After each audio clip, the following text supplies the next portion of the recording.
उपराष्ट्रपती पदासाठी येत्या 9 सप्टेंबरला निवडणूक. धनखड यांच्या राजीनाम्यानंतर नव्या उपराष्ट्रपतींची निवड होणार.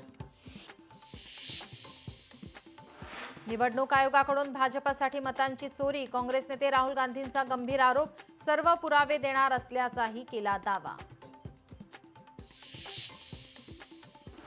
हळूहळू संस्कृत बोलीभाषा व्हावी यासाठी प्रयत्न झाले पाहिजे. नागपूरच्या कार्यक्रमातून सरसंघचालक मोहन भागवतांचं विधान.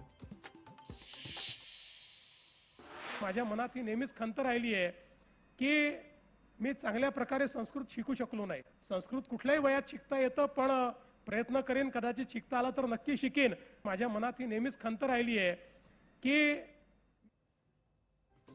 संस्कृत शिकण्याचा प्रयत्न करेन. नागपूरमधून फडणवीसांचं विधान.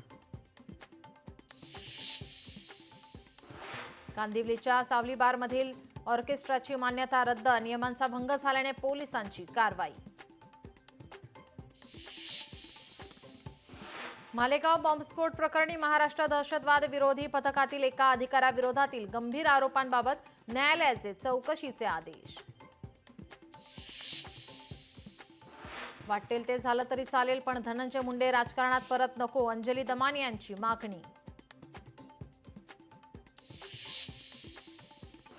माणिकराव कोकाटेंची अखेर कृषी खात्यावरून उचलबांगडी. आता कृषी खात्याची जबाबदारी दत्तात्रय भरणेंकडे, तर क्रीडा आणि युवक खातं कोकाटेंकडे. झिशान सिद्दीकीला धमकी देणाऱ्याला अटक. ईमेलद्वारे झिशान सिद्दीकीला धमकी दिल्याप्रकरणी एकाला त्रिनिदादमध्ये अटक.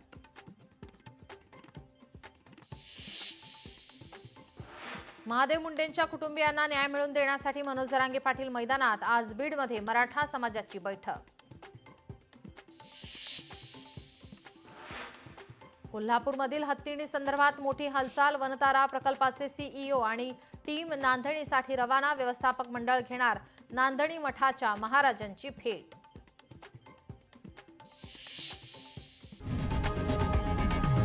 लोकशाही मराठी ऐका, पहा, जागरूक रहा.